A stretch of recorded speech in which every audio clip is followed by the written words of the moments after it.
Hi, Missy K here on the Book Fix. Today my review is of Shut Out by Kody Keplinger.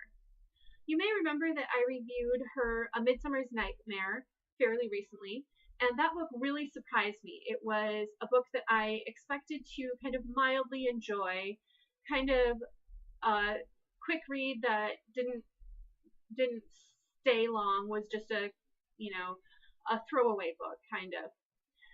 And it really surprised me because it was a lot deeper than I thought it was going to be, and it was really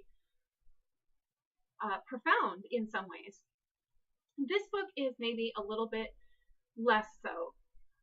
I still really liked it. I still enjoyed it, and there was still a strong message, but it tended to be a little bit more heavy-handed than The Midsummer's Nightmare was. Basically, it is an update, a retelling of Lysistrata, which is the Greek play where the women refuse to have sex with the men until they stop having war, basically. Until they make peace, you're not getting any.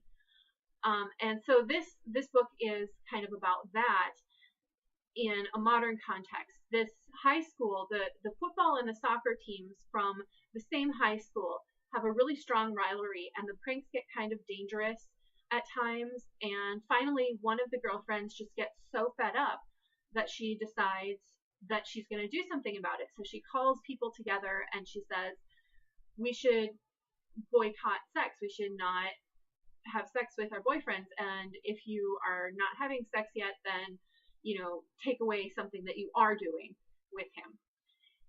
And the message is not only about, not bullying each other, which is kind of the surface thing, but on a deeper level, it is about sexual politics, basically, because there's Lyssa notices a lot of hypocrisy, basically, the double standard, because her good friend is called a slut all the time because she likes sex and she's slept with several guys.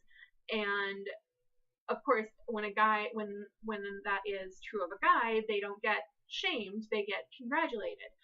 And of course, then on the other hand, the girls think that it's really weird that this other girl who has been going out with her boyfriend for a while, they haven't had sex yet. Oh no.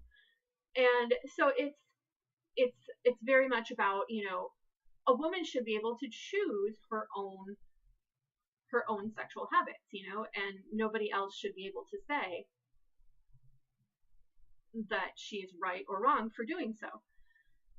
And so yeah, that's really what it's about. But like I said, it does tend to be a little bit more heavy-handed than The Midsummer's Nightmare was. And like I said, I still enjoyed it, but it's not as subtle, it's not quite as skillful as that one was, I thought.